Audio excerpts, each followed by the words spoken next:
नमस्कार दोस्तों, PKR fact point में आपका स्वागत है।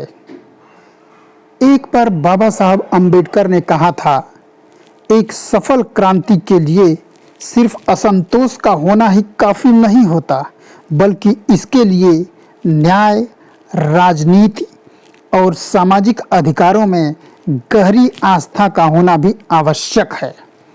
आरआरबी एनटीपीसी के रिजल्ट में धांधली का आरोप लगाकर कई दिनों से अभ्यर्थी लगातार जमकर हंगामा कर रहे हैं। हालांकि किसी भी जबरन और नुकसानदेह आंदोलन का मैं विरोध करता हूं। साथ ही यह भी कहता हूं कि एक बार डॉक्टर लोहिया ने कहा था, जब सड़कें सूनी हो जाती हैं तो संसद आवारा हो जाती है। छात्रों को शौक नहीं है कि वे सड़कों पर आएं, किंतु पिछले कई सालों से उनकी भावनाओं के साथ सरकारों द्वारा लगातार खिलवाड़ किया जाता रहा है। कभी भर्ती में धांधली के नाम पर, कभी पेपर लीक के नाम पर, कभी समुचित वैकेंसी न निकालने के नाम पर।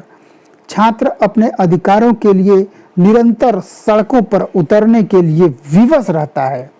उनके क्रोध का पारावार तो तब और परवान चढ़ता है जब झूठा वादा करके सत्ता हथिया ली जाती है और किए गए वादों को तिलांजलि दे दी जाती है।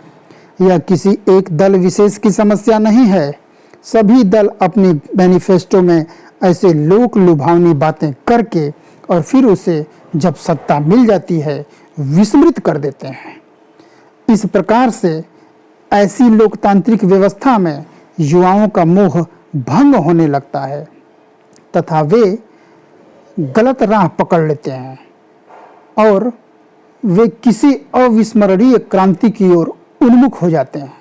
और जब शासन प्रशासन किसी बर्बरता पर आता है तो उनके खिलाफ युवा एक प्रतिक्रियात्मक रुख अख्तियार करते हैं।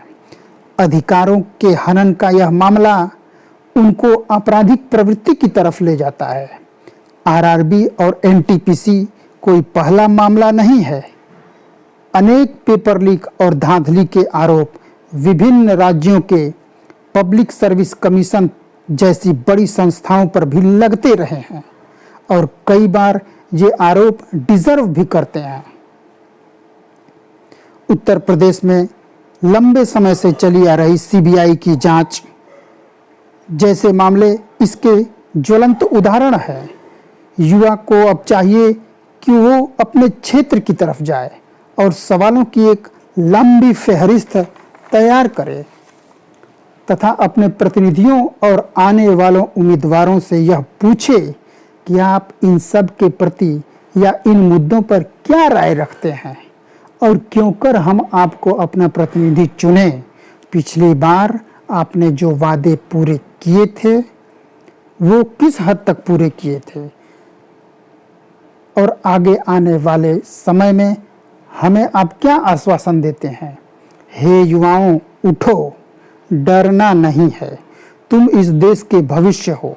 अपनी शक्ति तुमने जिसे प्रत्यायोजित की है उसी से सवाल करो। वे नौकर हैं भारत की जनता के, वे नौकर हैं हम लोगों के, वो नौकर हैं वी द पीपुल के। उन्हें भ्रष्टाचार मुक्त भारत बनाने के लिए और बनवाने के लिए भी विवश करो। तब जाकर तुम्हें अपने अधिकार मिलेंगे और बाबा साहब अम्बेडकर ने जो ऊपरी पंक्ति में अधिकारों में आस्था की बात की है वो उनका मंतव्य पूरा हो सकेगा। जय हिंद, जय भारत।